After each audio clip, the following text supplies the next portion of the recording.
Manchester, England. All right, Tokyo! To the scenic shores of Chicago. Are you ready? I'm sorry, homie. We don't do no happy songs. I don't know how to tell you this, but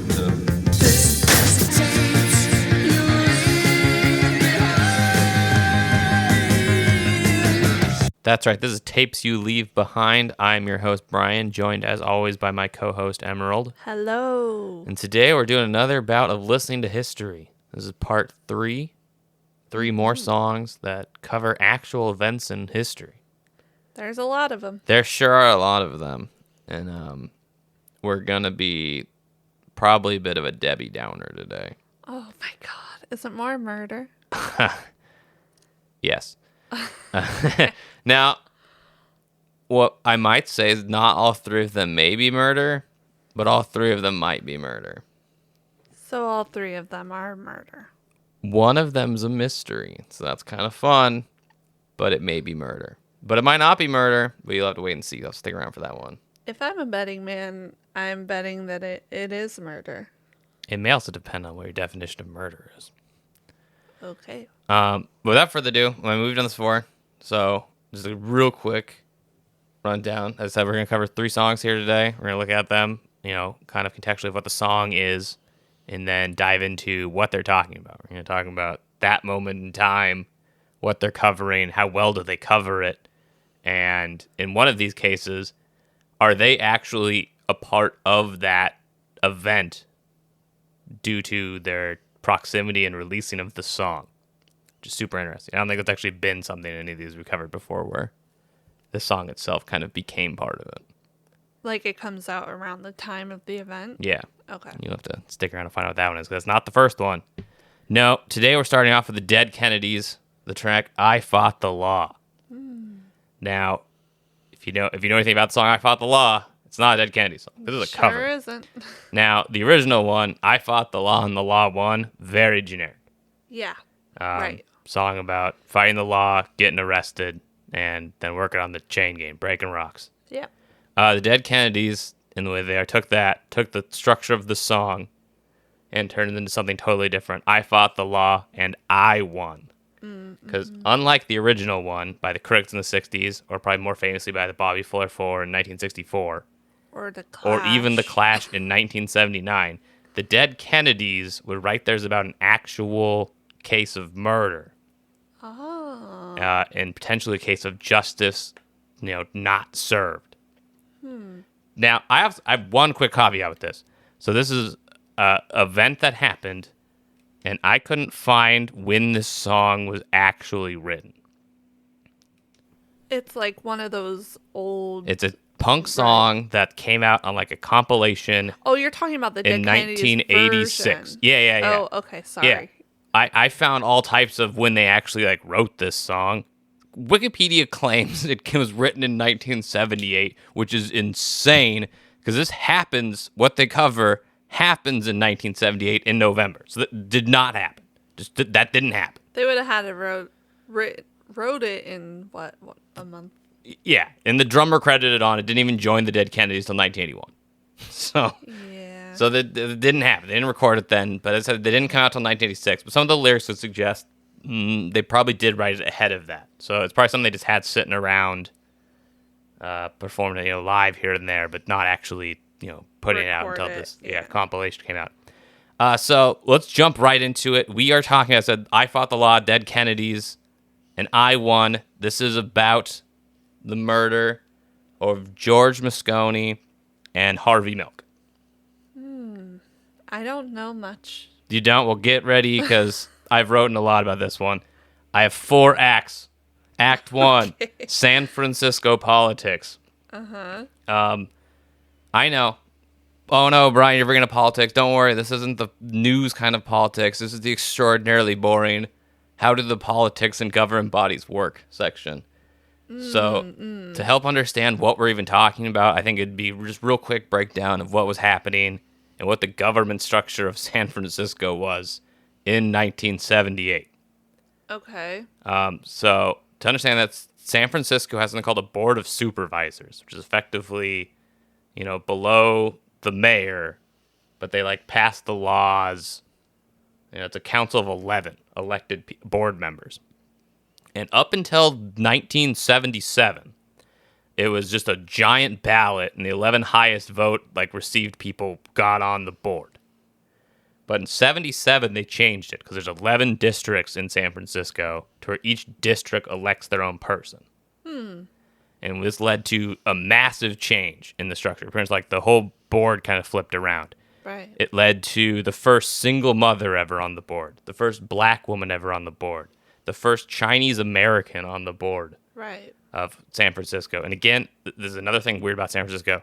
This is both a board for the city of San Francisco and the county of San Francisco. It's the only thing like that in California where it's the mayor and the board of supervisors runs both a city and a whole entire county. Yeah, it's very interesting structure. Yeah. And probably more importantly, it also introduced two more firsts to the board for us. The first openly gay male on the board. And actually, any political position, period, in California, one Harvey Milk. Yep. And the first former firefighter elected to the board, one Dan White, who also is a former police officer. Now, why is he a former firefighter and a former police officer? Well, he had gotten removed from the police force. Oh, great. No, this is actually, you know what? There's going to be a lot of bad things about Dan White in this one, but he actually got removed from the force for ratting on one of his fellow police officers who was actually I abusing see. their power. Okay. So on that side, he did something okay. That said, he's about to do a lot of really terrible things. Spoiler alert, Dan White is the villain of our story here. Okay. Now, former firefighter, that was his job when he got elected. And the city charter says you can't have two state jobs, so he had to quit being a firefighter to be on the board. Oh. This is important, so please remember that he quit his job to do this. I'll try. All right. A few other important people that we're going to bring up are Dianne Feinstein. Oh boy. Yeah, yes, that Dianne only died a few years ago, who was in government forever. Honestly, I didn't even know she died. She was the head of the board. She was the board president. Okay. And mayor of San Francisco, recently elected mayor George Moscone. For all intents and purposes, he seems very popular in San Francisco. Left-leaning, obviously, being San Francisco. Right. Yeah. So that's it. That's that's our players of the story. That's our board. I hope you have a vague idea of what this board is that I'm going to refer to a whole bunch. Yeah. Seems like a very diverse. It's strange. It's sort of like a mini people. Congress or something. It's like a. Yeah. Yeah, right. not every city has one. So when I was reading it, I was like, I have no idea what this is. Who are It's these a people? it's a very unique concept as far as ruling, because usually, right, the mayor just kind of does everything. I think. Yeah, for you have the a most city part. council typically of some sort or Yeah. something. But yeah, I mean, they refer to it as this, city board. And I was like, that's kind of weird. Better cover that. Anyway, on to Act 2, or I am the law, so I won. That's right, getting elected here. As with anything in politics, it did not take long for a board of 11 people to end up with some disagreements. Yeah. And a loud, foray between those, as far as legislators go, was Harvey Milk on one side and Dan White on the other. They kind of were total opposites in what they wanted in the areas they represented. Milk was from the Castro district, very openly gay, very pushing for that. White was more of the hard, city worker, ex-police officer, ex-firefighter, kind of represented those kinds of people.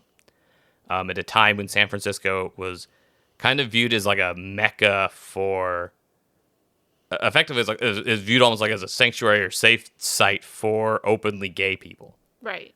There's a massive influx of people to the area that was changing kind of the dynamics and the population sizes in a way that some people didn't necessarily agree with. And it was leading to some tensions in the city at the time. Yeah. So these were sort of I could see that. figureheads of the opposite sides of that on the council. They would fight over things like how to do business growth. And at one point, it came to a shouting match, in the thing, because Milk was suggesting building a housing development for criminal youth inside of Dan White's district, and White was not having any of that. Massive shouting fights would break out amongst them, to the point where in the beginning, White was like, he's just kind of angry. Milk's like, White's just kind of an angry dude, he'll come through. Right. But like as it went on, he's like, no, this guy's like nuts. Like he's very angry. You know, Like, maybe he doesn't irrationally actually angry? want to be my friend. Aw. Yeah. But honestly, I mean, they would fight over things. White, also probably of note, is the only person who voted against a gay rights bill that came up.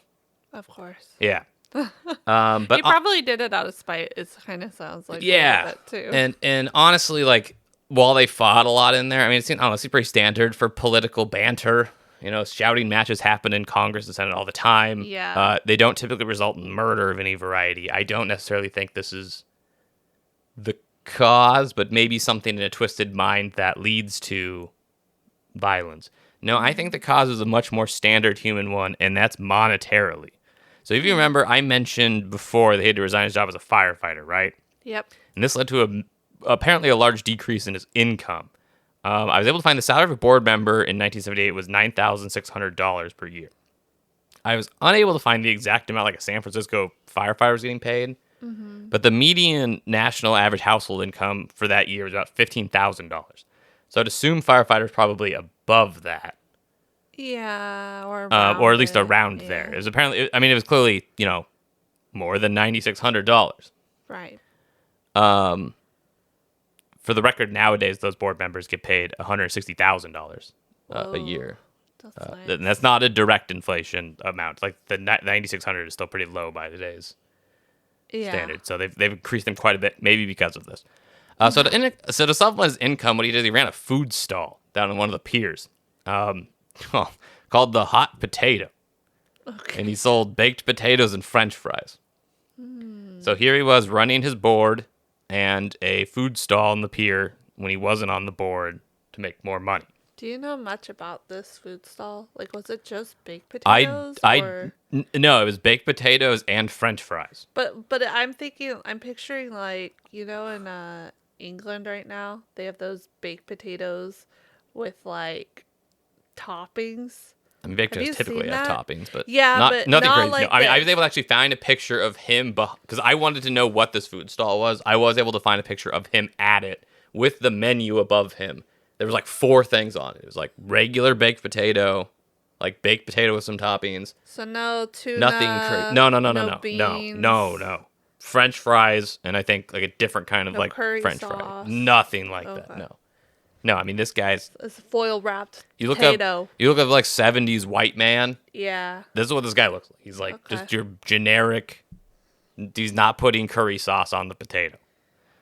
But apparently the food stand wasn't enough, though, and on November 10th, White would hand in his resignation letter to Mayor Moscone, saying that having to work 2 jobs at once was preventing him from serving his constituents. So he's like, I'm out. I can't do this anymore. I got to, work my food stand, maybe get back in the fire department or something, because this is just not working. Was he like married? Did he have a family? I believe he did have a wife, yes. Oh, okay. I don't know if he had children. Now, having one of the more conservative members of the board step down didn't sit well with a lot of the local businesses, as well as some of like the police unions and stuff like that. They're like, whoa, hold on. Like, you can't leave. Like, then the mayor gets to put somebody in that position. You need to go back. Okay. Somehow they got to him. From my understanding, he got some loans from family, probably also from some of these people who were like, don't get off the Forcing him board. back, I yeah. need you to go. So on the 15th, he returned to Moscone and said, hey, I need my letter back. You know what? I'm not going to resign. Moscone's like, okay, we'll see what we can do. But on the 16th, the judge ruled that, no, you have resigned. You are no longer a member of the board. Dang. So now it fell down to the mayor. It's George's responsibility to choose the new seat. So immediately, Dan White's like, hey, man, you got to put me back. Like, I've just got confused. Like, I've got it under control. It's an important civic duty to my people. On the other side, members of the board, including Milk and Elaine, by the last time it was Silver, I don't remember if it was at this point, are like, do not let that psychopath back on the board, George.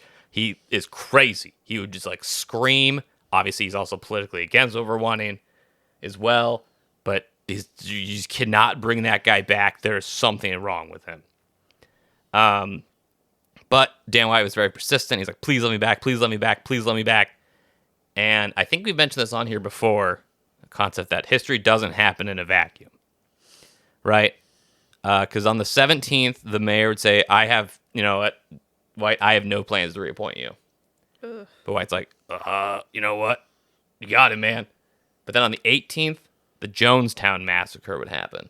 Ugh. Now, if you're not familiar with the Jonestown Massacre, whereas Jim Jones ran a cult down in Guyana where they all were kind of forced to commit suicide at the end of it. Effectively, they were losing control. The U.S. government was starting to get involved, sending envoys down there. And he's like, all right, we got to cut it. And they all just committed mass suicide, thousands of people. Not all of them, but yeah. A vast majority. Well, a vast majority. So basically, you either killed yourself or get got killed. killed. Yes. There are few survivors, but there were several people who did not go well, including obviously children that had no idea what was going on and had to drink cyanide. Very, very sad. Now, the U.S. government wouldn't have cared if it was a Guianan cult. They were Right. not. They were Americans. Yeah, they moved down there. Where came from San Francisco. Yeah, I didn't Yep. know San Francisco. They came out of San Francisco. So a lot of San Franciscoans there. And immediately this is a huge thing in San Francisco. Was it the It was a California congressman or something who was down there who got killed on the tarmac as well. Oh dang. Yeah. I didn't know that. But Wasn't the people's what were they Temple? called? Yeah. Aren't they from San Francisco too? maybe something in the water there. Wow. How far away is Mount Shasta from that?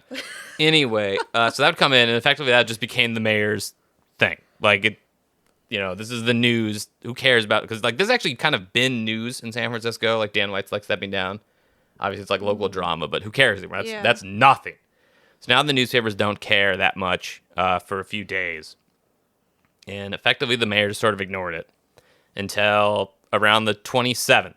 Or he decided that on the 27th he was going to appoint a new person in White's seat. And it was not Dan White. Okay. Yeah, and I was actually able to find an excerpt from an old Washington Post article that told that Moscone never actually told White that was going to be the decision. Oh shoot. He was actually a newspaper called him, or a radio reporter called him up. Yeah. Dan White's like, hey, Dan, thanks for joining us. Well, it was indicated to me that sometime tomorrow the mayor would be announcing your replacement. I would like to find out more about your feelings. Long pause. Mr. White, are you still there?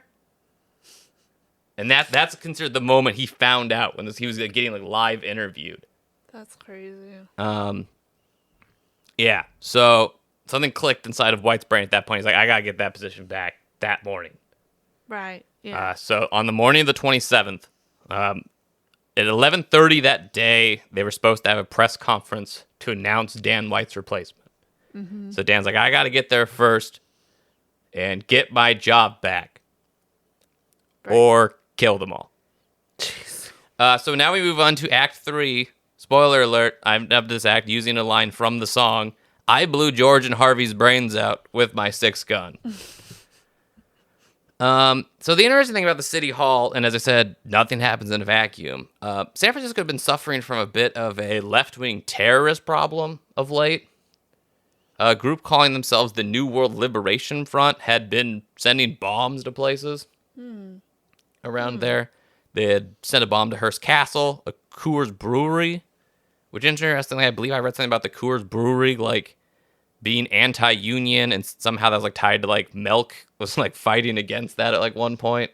So it's interesting to see the kind of connection there again. They even had sent a bomb to Dianne Feinstein's house that her gardener and her daughter, I think, found, and luckily it hadn't been wired right. It was in their garden. There's been so many things So- that where the bad people are just idiots. Luckily, sort of inept. I mean, the one at Hearst Castle and the Coors Brewery, my understanding, blew up. Those ones actually did They explode. did. Yeah. Wow. So they had retrofitted City Hall with a bunch of extra security, massive, metal detectors at the doors. You had to go in, get patted down. And it's kind of an inconvenience that led to a lot of the city councilors leaning don't go through the front door. And so that morning, Dan White shows up and taps on a back window of what they call the lab. I don't know. They probably have a lot of things in there. Some guy's like, hey, what's up? And he's like, hey, I just need to come in. I left my keys at home, whatever. The guy's like, oh, yeah, come on through the window. And so Dan White slips in through the window at about 10:30 in the morning and went straight to George Mosconi's office to ask for his job back one more time. So inside, George Mosconi was currently actually meeting with somebody, a guy by the name of Willie Brown, who, spoiler alert, would eventually become mayor of San Francisco. Not the next mayor of San Francisco, but Just eventually. he would eventually actually become Wow. mayor of San Francisco. Interesting. Dan Brown, maybe sensing that this guy who just walked into George Mosconi's office is flying off the handle a little bit, is like, all right, I'm out here. See you guys later. And so George and Dan were left alone. And George, also noticing Dan is like losing his mind, is like, let's take it out of here and go to this back area because you were screaming like crazy, dude. Like you're freaking out a little bit. Yeah. So they go back to a room. You know, they yell some more. Like Dan's like, I can't believe you cheated me. You got to put me back in. Right. Yeah. And George's like, my man, you got to calm down. Let me pour some drinks. And he lit a cigarette and poured 2 drinks, one for each of them. And in that moment, Dan's like, nope, pulled out his revolver, shot George twice. Once in the shoulder and then again in the chest. Jeez. And at that moment, George just fell down. Like he'd just been like shot twice. Dan walks Yeah. up to him, shoots him 2 more times, point blank, like on each side below his earlobes. What like the into his head. hell? Yeah, I mean, total like crazy behavior. Just annihilation. Yeah. That's horrible. Yeah, and then he just stands over Dan and just reloads his revolver, like one leg on either side of him, like just dropping the empty shells onto him. He really cracked. And then just like walks right out the door and down the hallway. Now, side note on that revolver he has is actually his old police service revolver. How did he keep I don't know. it? I was surprised to find that too. I figured you'd have to turn that in when you leave, but I guess Yeah. not. What the hell? Maybe back then it was Yeah. different. So anyway, Dan just starts running down the hallway. He's running down the city hallway because he knows who he wants next, and that's Harvey Milk. Diane Feinstein sees him though. And he's like, "Hey, Dan, wait a sec, man. Where are you going?" And he's like, "I can't. I'm busy right now. I got something I got to do." She's like, "Okay, Dan, have fun." Another thing you might be thinking about that this man just shot somebody 4 times in this building. Apparently, some people did hear it, but it just sounded like they thought it was like car backfire. So I don't know how far I was away. curious about that. Yeah, I don't know how far away it was, but apparently it just wasn't loud enough for anybody to be Maybe like. the room was like extra insulated or Maybe, something. yeah. Anyway, so he gets down there to Melk's office, where Melk is also busy. Similar to Mosconi was. He's currently actually like talking to a reporter. And Dan's like, I need to talk to you right now, Milk. He's like, okay. The reporter's like, all right, let's see. Get out of here. So Dan's like, we got to go back to my old office. And so Dan takes Milk down to his old office. Milk walks in first. And Dan just kind of steps in, closes the door, so he's between them. And then there is no discussion. He just starts shooting him. Immediately. Immediately, yeah. White goes inside, Milk, in there. He's like, hey, what's up? And then just bam, shoots him once right in the wrist. Kind of as a defensive thing, because he probably sees him lifting the gun. Second one to the head. At that point, Milk fell to the floor. George walked up and shot him one more time, point blank, right in the head. At that point, White left. Like he left the city hall at that point somewhere. Very shortly after he did, Diane Feinstein actually goes in there, probably because she's seen White running around and is like, dude, what in the world's happening? Yeah. And just finds Right. Milk just dead on the floor. Like she goes in, she like checks his pulse. She's now like covered in blood and just like, oh, okay, something's happening. Dan steals the car keys of a secretary that he knew and steals her car and drives off. And then, as I mentioned, remember, he got there at 10:30. This probably took, 15, 20 minutes. 11:30 comes around. There's supposed to be a press conference like who's going to take Dan White's seat. Right. Yeah. Instead of being joined by the mayor like they were expecting, who's now very dead, Diane Feinstein comes out there very shaken and tries to break the news and mostly she's just destroyed. Like she barely gets through it. Like a police officer has to kind of step in Yeah. and right. dictate what's happening. So that's got to be crazy, right? Because you're there for like one thing, and then you get like the biggest news story of the year Yeah, instead. that's huge. Yeah. That's absolutely huge. On to Act 4, Okay. entitled, and this is again a quote from the song: "The law don't mean shit if you got the right friends. That's how this country's run. Twinkies are the best friend I've ever had. I fought the law, and I won." Great. Dan White would turn himself in 30 minutes later to the police. He would call his wife, tell her what he did, and then turn himself in. He'd be charged with 2 counts of first-degree murder with special circumstances. Now, what is special circumstances, you ask? What is? It is you can't even make this up. This is a brand new thing introduced into law like 3 weeks earlier that perfectly fit this case. That's crazy. Where if you kill a politician and at least one other person solely for the purpose of either retaliation against what they're doing politically or to stop them from doing their job, they're allowed to tack on the death penalty. Okay. That's interesting. It is very interesting because timeline-wise, Dan must have known this just got passed because I think he still would have been on the board when it got applied. passed, Yeah. yeah. Now, I don't think this had to do with him. I think this is, remember I mentioned a bunch of bombings were going on? Yeah. This is almost certainly coincidence. for those. Right. So he's facing the death penalty, which is huge. So, I mean, he literally just killed the mayor of San Francisco Right. And a prominent. and a prominent board member and prominent member of the community. Yeah. Like he was the face of, literally like practically the face of gay politics in San It Francisco. still is. Yeah. You know? So those lawyers had quite a big job. Like, what do we do? Because, I mean, nobody technically saw him do it, but they saw him more or less do it.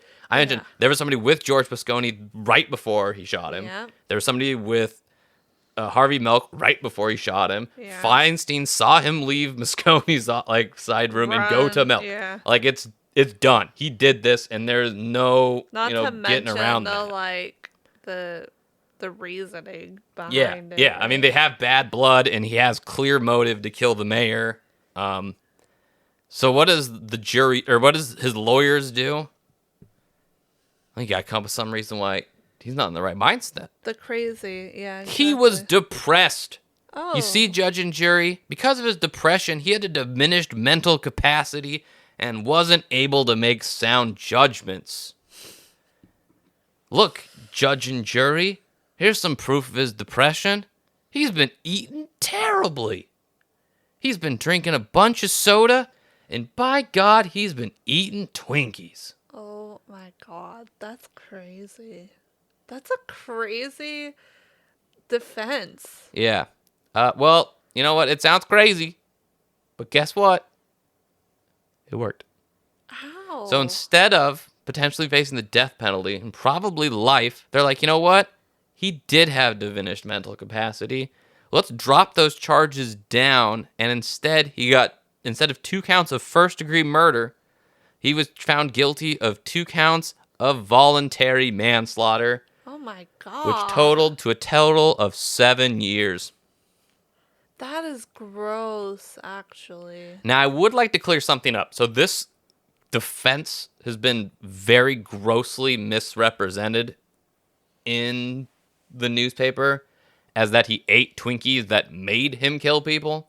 Oh, that's It has sort of monitored the Twinkie defense. That's why I made sure to mention that as one of the junk foods he was eating. yeah. But right. no, there was no point in the case where the lawyers said, hey, he ate Twinkies. It made him crazy and kill Yeah, people. right. It's just he was depressed, so he was eating like crap. I mean, I But just even think that that's is a insane. Yeah, that's a crazy defense because that just means like anyone who is depressed is basically allowed to kill people. Well, don't worry. He only served 5 of those years before he got out on parole on January 7th of 1984. Jeez. I don't know how you want to put a bow on that, but on October 21st, 1985, he would return to San Francisco and kill himself in his garage. Okay, I was wondering what happened to him because Yeah. like that's fucked up. Yeah, it's pretty bad. I mean, it led to some changes. Let's just put it that way. As you said, like it is a gross, misjudgment, right? And it led to almost immediate changes in California of what you could use as mental diminishment to reduce charges. Like, that was immediately changed. Like, they're like, okay, this is insane. Well, I want to know, like, what was the jury smoking? Like, that's crazy. Well, let's just say it was 12 white heterosexual jurors at a Okay, time when so San it's Francisco like- was having some issues. And some or people it's think like his people, right? 'Cause exactly his people. Ugh. There were some massive riots that night when he. Oh, yeah. They were called the White Night riots. The gay community pretty much rose up, rioted the street, burned down cars. Massive claims. Because remember, the mayor got killed. So who steps into the mayor's seat? Head of the board, Dianne Feinstein. Oh. And they're like, she's got to go. Like, she's not doing anything. Like, she's Sounds familiar. not help. Yeah, right. She got to go. You know, gone. They want demands. You know, police chief has to change. Like, everything has to change. Like, everything failed here for us. Massively. Like, massively failed. This is a disgusting, like, betrayal of justice. yeah. Nothing really changed. Dianne Feinstein would be elected mayor in the next cycle. Yeah. The board would actually change. And this is weird. The board, remember I mentioned that changed in 77 by law to the elect by district? They would literally change that back for the next one to just be the 11 highest people again.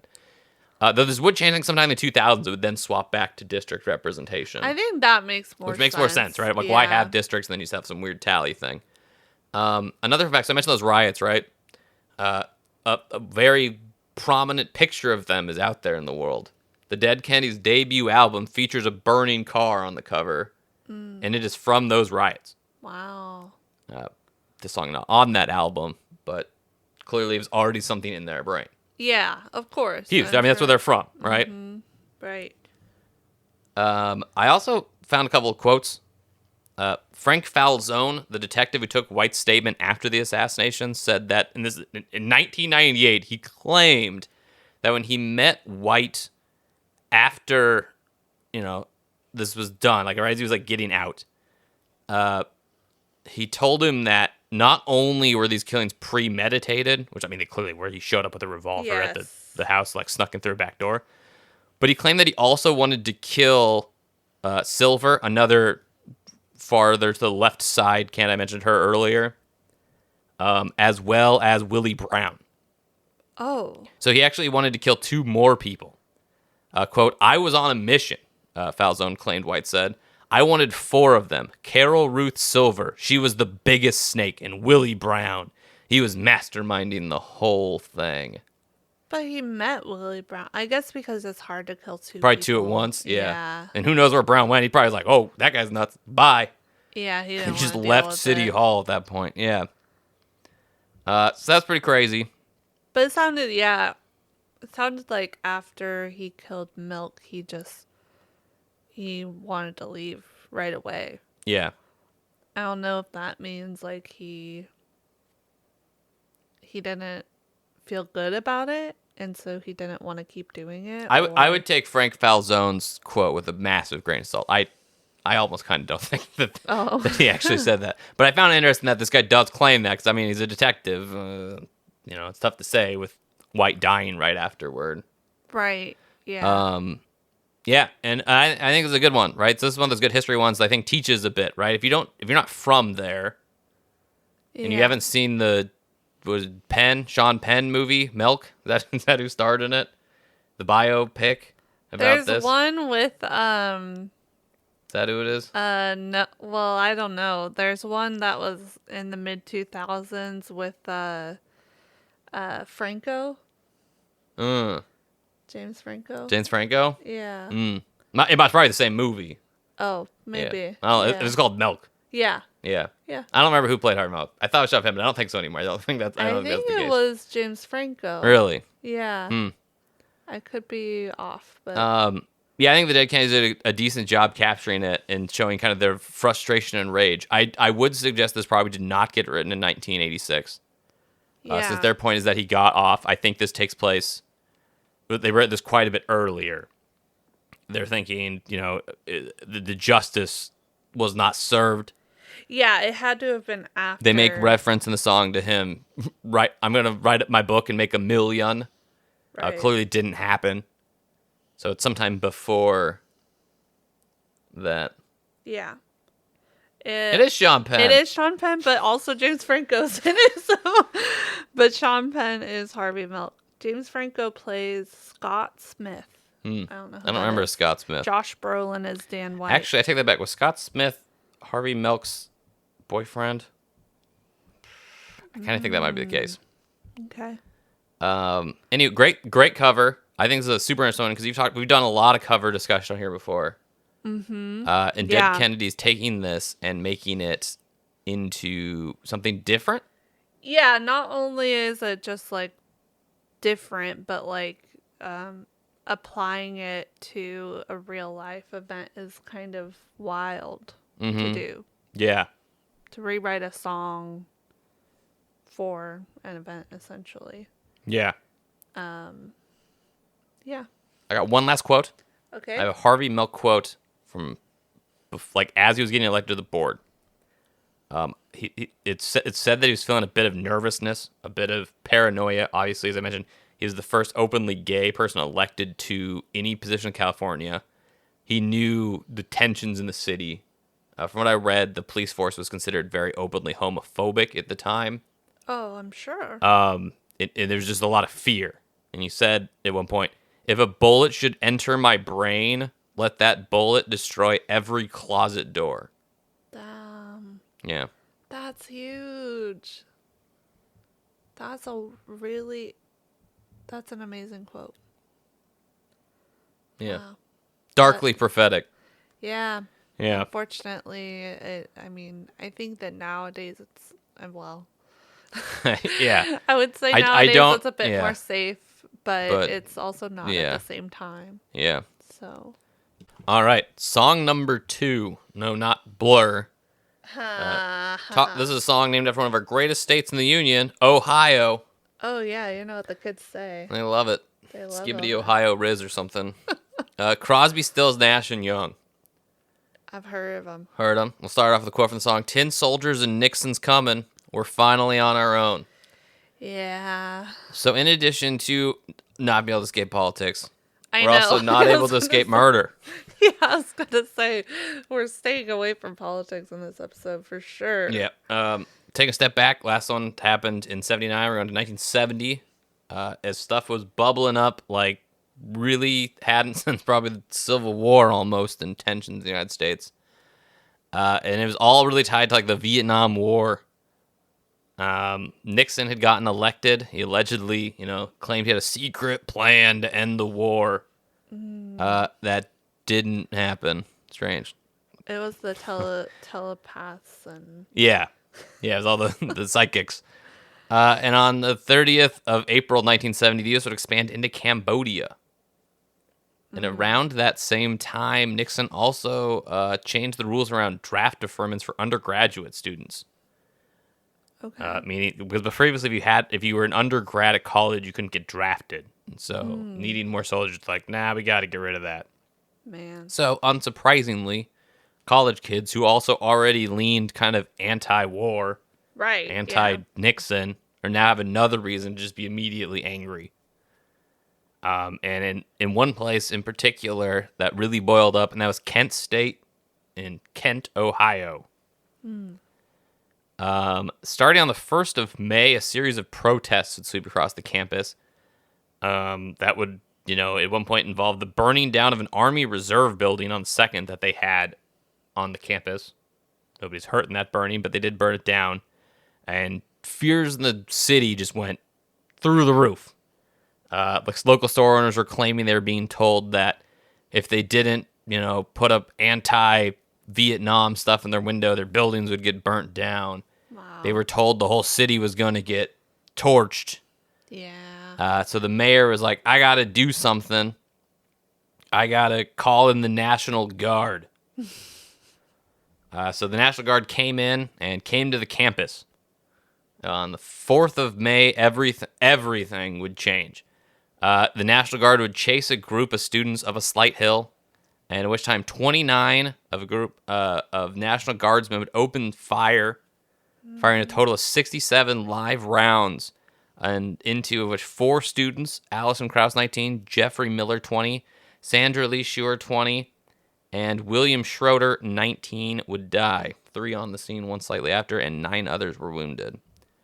As they say in the song, 4 dead in Ohio. It was terrible.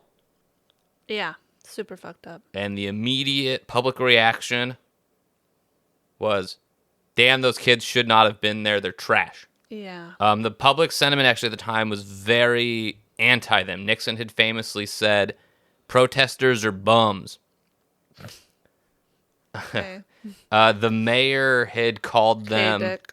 Yeah, the governor of Ohio, like before the shooting, on like the 2nd or 3rd, when he called them in, described these protesters saying they were no better than the brown shirts, Nazis, no better than the communists or the night riders, which is Jesus. old-timey slang for the KKK. Yeah. And not everybody shared that feeling, though, as one Neil Young would pick up a copy of Life or Time magazine and see photos of all of this. Right. Yeah. The dead on the ground. And his immediate thought that he put right in the song, what if you knew her and saw her dead on the ground? How could you run when you know?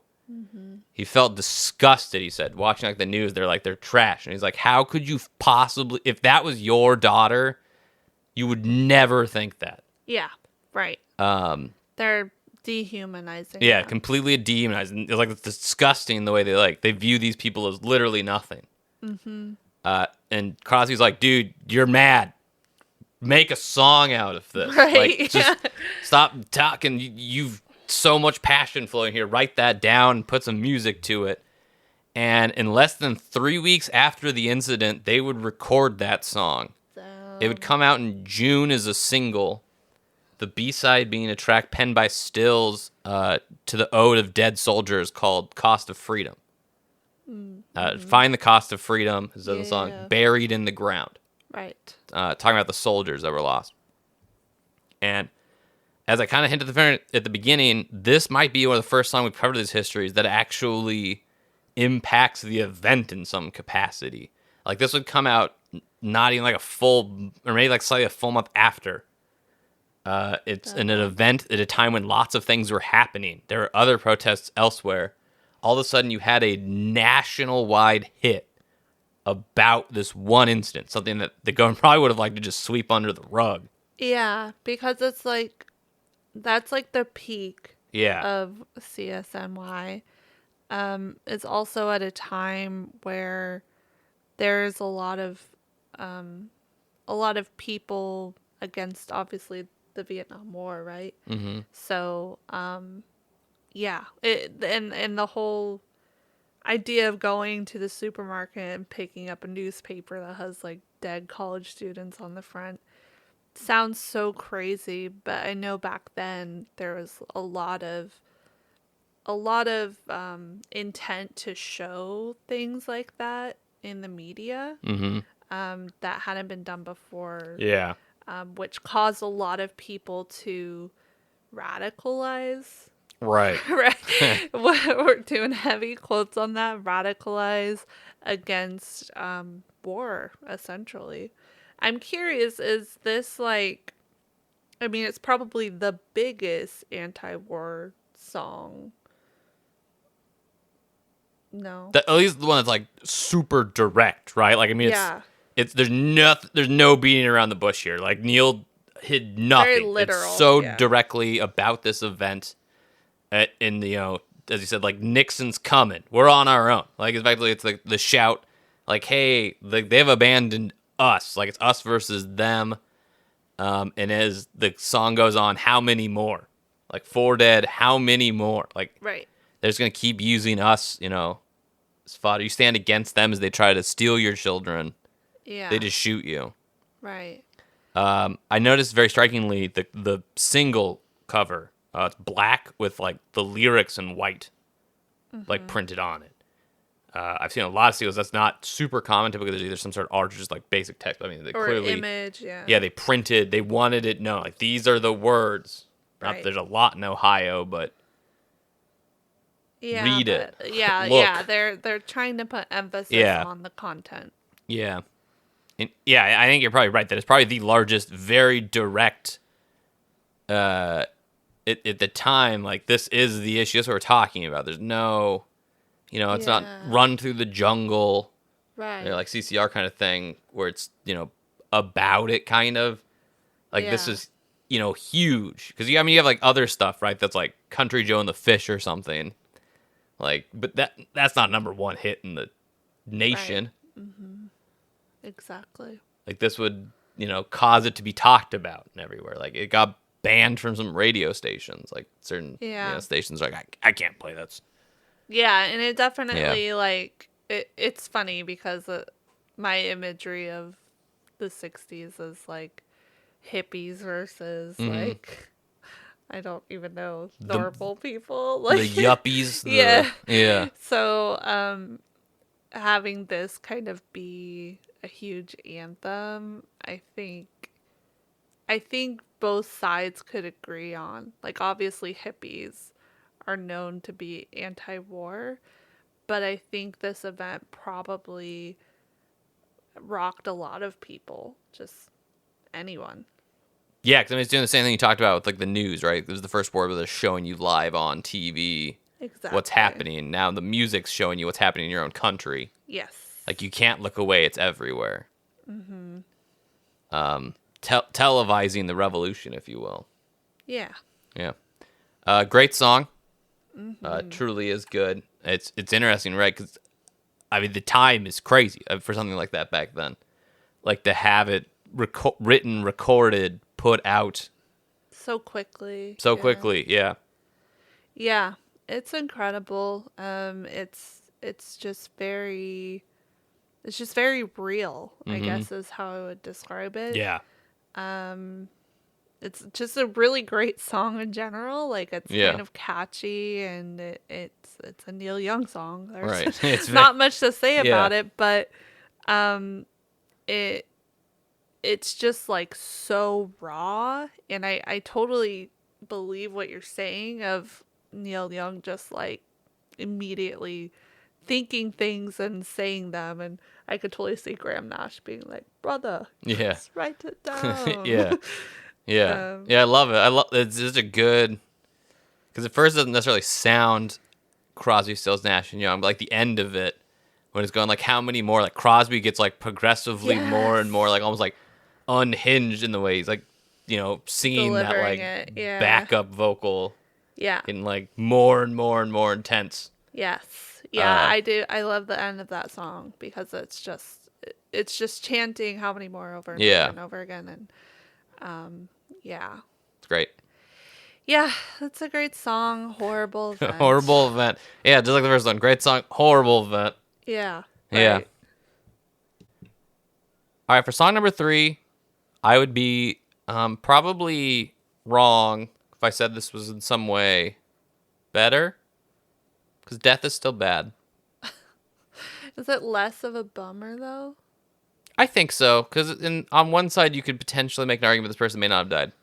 Oh, okay. I'll take that. though- Over We'll see. I mean, there's no government funded shooting of students. yeah, No crazed politicians murdering other and politicians, getting away with it. and practically, not serving the No, time we they can say probably he got away should. with it. Yeah. That's like less than if I were to accidentally hit someone with my car.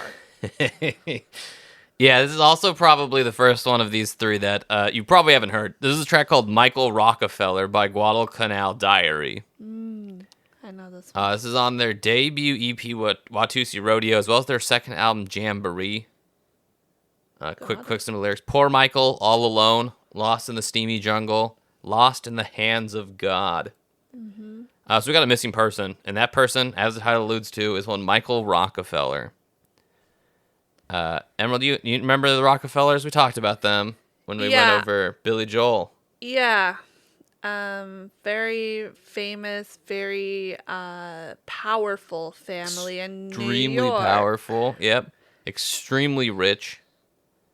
Michael was the son of Nelson Rockefeller, future vice president under Gerald Ford. Okay. But we're not here to talk about Nelson. We're here to talk about Michael. And thankfully, not another political story. But he wasn't vice president at the time. He was not. of the No, amount. this is Okay. too early for that. This is too early for that. Got it. So Michael Rockefeller was the effectively grandson of John D. Rockefeller, the one time I believe the richest man in the world. So when you're one of the, the farther it seems like you get down the chain of the rich and powerful, the weirder they tend to get. Or the Yeah. more sort of lost maybe they feel. Oh, yeah. I can only imagine your childhood's very strange when you're that wealthy. Yeah, or just I think just descendants of very rich and powerful or famous people, they do have their own struggles. I mean, Yeah. I'm not gonna feel horrible about rich people. Don't get me wrong, Yeah. but I think it's really hard mentally to try to fill those shoes. Yeah, Michael felt a little lost, but he had a desire. And his desire was to go study tribes. Okay. To quote himself, it's the desire to do something adventurous at a time when frontiers, in the real sense of the word, are disappearing. So he Michael wanted said to be a He wanted to sociologist. go to Papua New Guinea and study the tribes and bring home some of their artwork. My God. So he wanted to go pillage. Yeah, I mean, a little bit of that. But he did go there to work on a documentary movie entitled Dead Birds. I don't know why it's called Dead Birds. I didn't bother to look that far into it. All right. It's apparently an award-winning documentary on the tribesfolk of Papua New Guinea. So he went over there. He did that. He worked on like sound or something. And then while he was there, he also, helped study and collect some of their artwork. Damn, dude. So I think once he'd finished working on the movie, he just kind of stayed there. He was hanging out with some like Danish, or Dutch anthropologists there. And then one day he was out in a canoe or a longboat or something to that effect, with another Dutch anthropologist and 2 local guides when it capsized. Their little boat flipped over. The 2 local guides are like, we're going to swim to shore, bring back help. And then Michael and the Dutch guy with them are like, all right. I think his name was like Rene Wassing. So they're floating there for a long time. And then Michael's like, they are not coming back. They just said, forget those guys. They're not going to come help us. We're on our own. So Michael's like, I'm going to swim to shore. He grabbed a compass and an empty fuel canister that was floating. Pretty much Okay. to like just keep himself, propped up. Oh, I see. And he swam off to shore. Wassing said that he was able to pretty much watch him bob along through the thing Right. until he just couldn't see him anymore because they were apparently like 3 miles or so offshore. That's crazy to think of a river's that big. Well, I don't think they're in the river. I think they might be going between islands. Oh. Okay. Yeah. And that was it. That was the last time anybody ever saw Michael Rockefeller. Maybe. So he disappeared in 1964. They're like, yeah, he died. That's officially announced. That guy died. Yeah, right. I mean, I honestly would too. But this is a missing person story in the early 60s of a child of one of the rich and powerful of the world. Yeah, It can't end there. true. No way. This is Conspiracy City. That's true. First option, he died. Yeah. Let's get those ones out of the way. Did he drown? Maybe. That's a Mosquitoes. 3 hours. That's a 3 mile swim back. Bugs. He had a canister though, but if that thing, caught like the top popped off or sunk or something, who knows? He could have got tired. All intents and purposes, he seemed pretty fit. He looked to have rather thick glasses though. I don't know how well he can see. Yeah. He did have a compass though. Some people think maybe he got eaten. Some people say gator, snake, all types of weird stuff in Papua New Guinea that can eat you. Yeah. Yeah. Maybe something that's not a gator or snake ate him though. Boar. People. Oh, I think that's a little. Well, is it? So cannibalism was apparently still practiced among some of the Ostgenep tribes in the area at the time. Yes. But isn't it a warrior type? Well, Okay. guess what? Yeah. It is a warrior thing, Yeah. a revenge thing often. Yeah.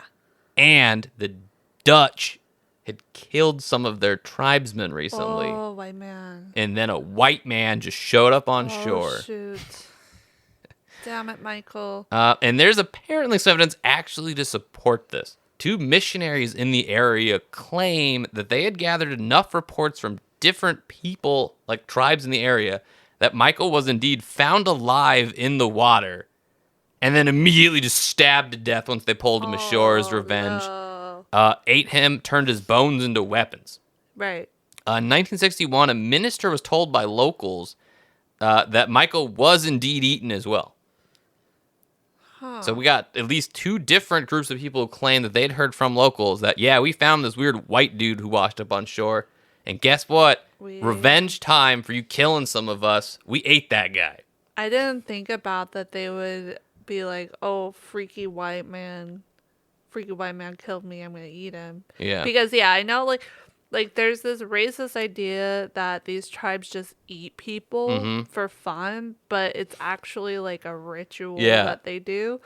And I didn't put 2 and 2 together. Yeah, I mean, so there's never been any like hardcore proof that's came out that this happened. Right, yeah. There's a lot of circumstantial evidence and a lot of alleged evidence out there that he got eaten.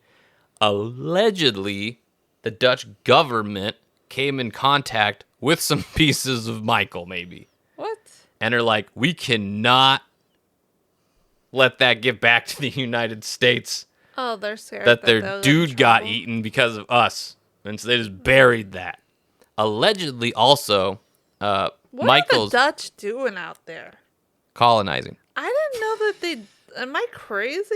Yeah, go look up. They colonized The Africa. Netherlands? Yeah, the Dutch West Indies, East Indies. Yeah, they Dutch did a lot of colonizing I'm really too. bad with history, but wow. Go read about South Africa. No, I'm scared. And then, allegedly, though, Rockefeller's mom sent out a private investigator out to here who was actually able to come back with a chunk of his skull. Now, she Did has they never do- they claimed that test it? happened, but there is apparently proof of the payment to the private investigator.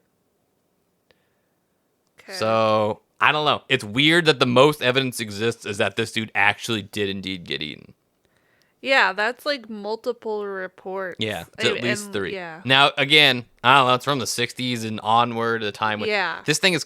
I can't even describe how much. This like one missing dude shows up. If you go into like old mystery books, this guy is in there all the time. Because again, he's rich, he's powerful, he disappeared.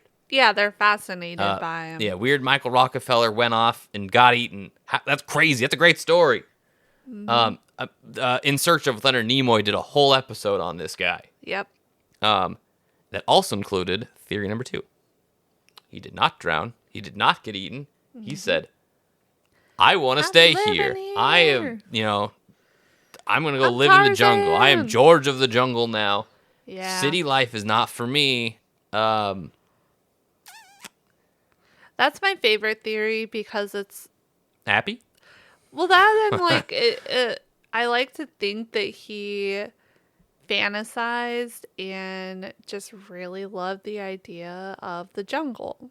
Yeah. And maybe it's like Yeah. what you're saying, he wanted some artifacts and stuff, but maybe he just really liked the He jungle. just really loved the jungle. I mean, And for all he- intents and purposes, it seemed like he did actually enjoy it there. Like, Yeah. Reports and letters suggested he And loved it. I'm very hopeful that this is what happened because maybe he was just like, here's my chance to go off, pretend I'm dead. Now, start a it new has life in been the like jungle. 64 years since this guy disappeared.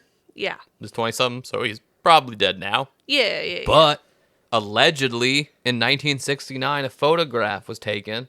And I say allegedly. This is actually a real photograph. You can go look this up. Yeah. That shows in the area. Again, it's a photograph. I have no proof that it happened there, but that's what the guy claims.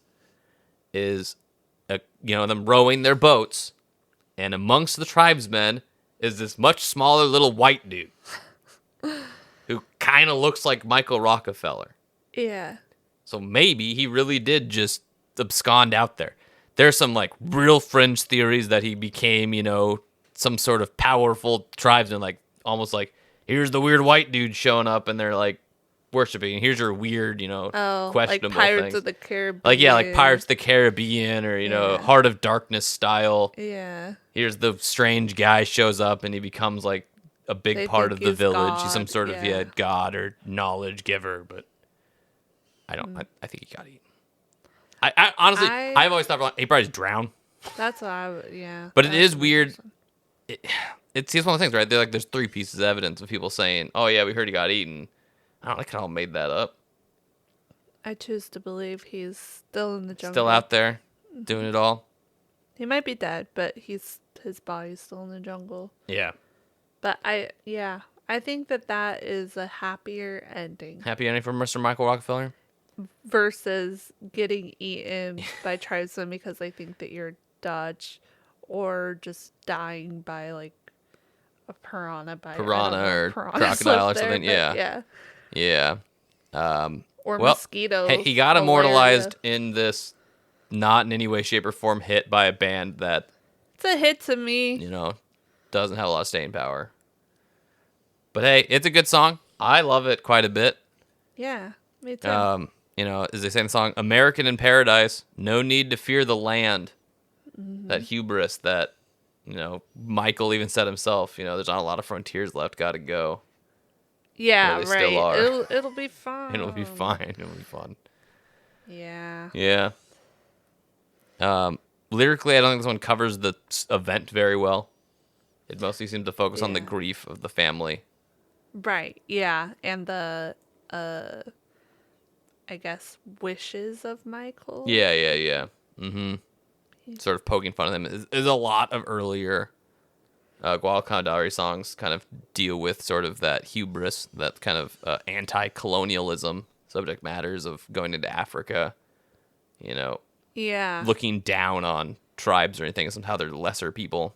Exactly. Yeah, they right. tackle that quite a few times in different songs, and this is definitely right up their alley of stupid, Stupid rich white man gonna thinks- go yeah. steal their artwork and Right. oops, you disappeared. God. Yeah, Well, nothing but happy stories. Today. nothing but happy stories. I told you, maybe not all murder, maybe all murder. Yeah, but maybe next time you do one bummer story and then 2 fun ones. Here's you the know? here's the thing. Here's the thing. People don't really write a lot of songs about the happy moments in history. But not even happy, just like this happened. Like what's that one song? The boat one.